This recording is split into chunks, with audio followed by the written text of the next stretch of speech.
Welcome back to the channel, my friends. I finally got round to seeing Godzilla vs. Kong, and it was absolute crap, and I loved every second of it.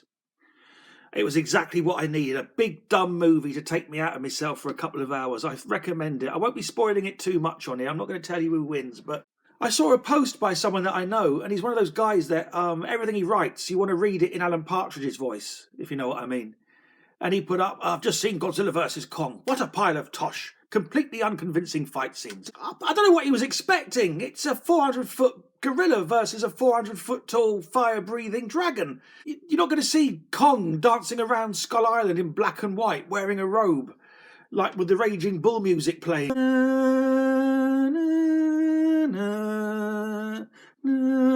Oh, I would have loved to have seen that.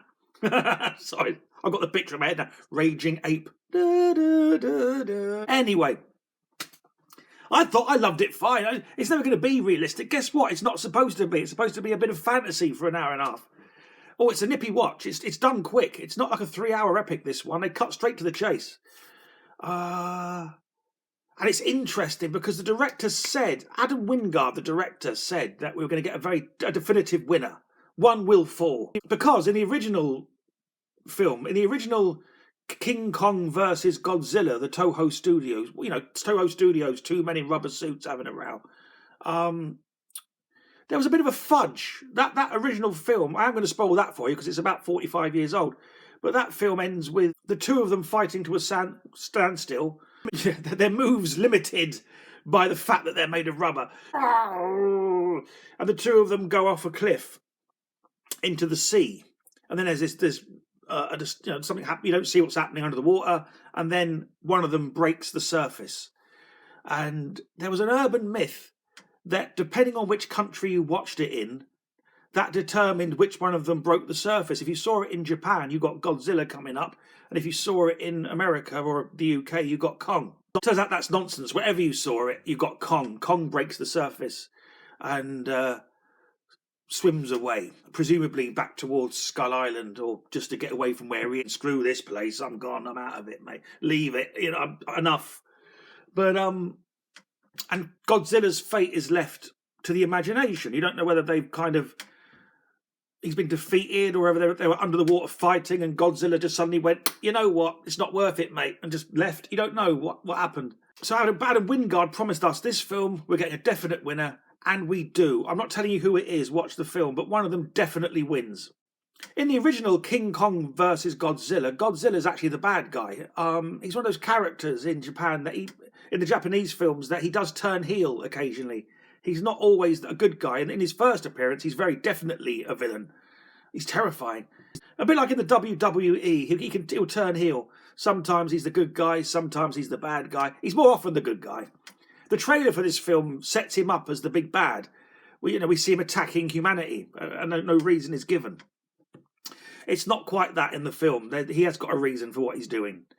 So both of them, though rivals, they both have justification for their actions. But we're definitely meant to side with Kong. This is a Kong film. He's the character we follow. We see him more. We see more of him, and we're with him more. He's Rocky. Basically, in this fight scenario, King Kong is Rocky, and Godzilla, while he is not Ivan Drago, there is an Ivan Drago, but Godzilla is more your Apollo Creed. So that's the basic premise. Godzilla is attacking various cities on Earth. We don't know why he's doing it. We do find out why he's doing it. Meanwhile, Kong is looking for a home. Skull Island is falling to bits, and Kong needs a home. And he's just an old hippie. He's very much depicted as quite a gentle kind of just wants to lie on his back, looking and listening to Bob Dylan tracks and taking things. He's not interested in a row. But circumstances bring these two titans together. They fight twice. There's 2 rounds to this bout. And listen to me. Listen to the uber nerd, talking like it's a real sporting event. Well, you've got to look at it logically. Kong does have the reach. But given Godzilla's got the power and the tail and the atomic fire breath, so it's anyone's game. The first fight takes place at sea. Because, gorillas are natural sea fighters. That would be my first thought. I imagine when King Kong was fighting the Skull Crusher, or whatever the hell, the Skull Crawler, that thing that he fights in Kong Skull Island. I imagine he was thinking, if only this was happening about 20 miles out into the Atlantic, I could own this easy. This would be over quick, mate. I mean, I'm on a disadvantage here with ground. They fight at sea. And I don't think it's spoiling it that it's pretty obvious who's going to... I won't say who wins that one, but you can work it out, what with one of them being a gorilla and one of them being a sea-based, fire-breathing water dragon that lives in the sea and can breathe underwater. One of them does have a considerable advantage in this environment. Kong jumping from ship to ship, trying to find some footing, but he still gives a good account of himself. A good punches are thrown, you know, there's a fairly satisfying nut gets landed. But it's Godzilla's environment, you know what I mean? But the final round, the final bout takes place in Hong Kong, and it's made very clear to us that Hong Kong has been evacuated for this. So because, you know, essentially every time they turn left or right, they're knocking down a building. And we can enjoy it knowing that those buildings are empty. And we're not going to have Man of Steel trauma when Superman fought Zod, and every time one of them threw a punch, 20,000 people died. It's massive destruction in that film. Massive destruction in this film, but the human casualties are very limited. So we can focus on the action. We can focus on Godzilla versus Kong. And in Hong Kong, it's anyone's game because Kong's got the buildings, he uses them, he can climb them, jump off them, use them, launch. No, it's his terrain. Godzilla's, you know, a little more cumbersome on land. He's got the tail that's kind of, you know, every time he moves, he's trying to, you know, it's a different environment to the sea. But they're both on pretty much equal footing. Kong does have an axe. Kong tools up. And he does have an axe. He's got an axe to grind, ladies and gentlemen. No, he's actually got an axe, a physical axe that he picks up in Hollow Earth. We'll get to that in a minute. That he uses to his advantage. But Godzilla can breathe fire from distance. So there you go. The two sort of cancel each other out in a way. What would you rather have, an axe or a flamethrower? So they go in it hammer and tongs, and one of them prevails. Again, not spoiling who that is for you, but it's satisfying, and your heart won't be broken. That was a little fear I had going in. I didn't want either of them to die, you know? And you can watch this film knowing that you're not going to... I will tell you this, you're not going to cry at the end, which is a big deal at the moment. You don't need it. And I thank the filmmakers for acknowledging that and giving us satisfaction. Regardless of who your guy is. I was Team Kong. My brother was Team Godzilla. Regardless of who your guy is, you're going to leave content. Those aren't the only two monsters we get in this film. Oh no, we also get an appearance from Mecha Godzilla. No spoilers there. It's the worst kept secret in Hollywood. What with him being in the trailer. And he's like a baddie that unites our two protagonists in a fashion. So Mecha Godzilla was the character I was least excited to see initially. When I heard he was in it, and then I saw him in the trailer, I just thought, well, I'd rather just watch those two go at it. I don't need another man. But because it's not my favourite concept. The idea of the only way to deal with Godzilla is to build a robot Godzilla. It's not practical. He's created by Apex, the human villains. There's a human story in this film. As in all the Monsterverse films, there's a human subplot. As in all the Monsterverse films, none of us give a toss. We want to see monsters fighting. But they're there. And each of our two protagonists has their corner men and women. We have...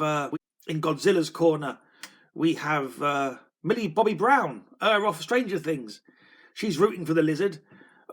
She plays Madison from returning from Godzilla King of the Monsters. She's got her best mate Josh with her, and Bernie, who's an hilarious character. Bernie, who plays him? Brian Henry, I think it is. But Bernie's a conspiracy theory nut, and these three are on our Team Godzilla. We follow them, and we also follow for Team Kong. We have Rebecca Hall playing, I think, Alan Andrews, and Alexander Skarsgård is playing Dr. Nathan Lind, and they're very much in Kong's camp. And interestingly, I don't think these human protagonists, they don't meet, but they stay separate. I mean, when I say that they're not in the corner during the fight with little woolly hats on and dirty cardigans like Mickey's, you know, banging the canvas, get up, you son of a bitch, don't lie down like this, die hard, 'cause Mickey loves you. So there is a bit of that. There is a little bit of that going on. Yeah, especially on Kong's side when he goes down. At one point, there was a little bit of, get up, you son of a bitch, die hard. There's also a little girl that communicates with Kong through sign language. She's a native of Skull Island, and he has a very touching relationship with her. I love that dynamic. I never bought this idea that King Kong falls in love with a girl, and never liked that as an idea. Why would he?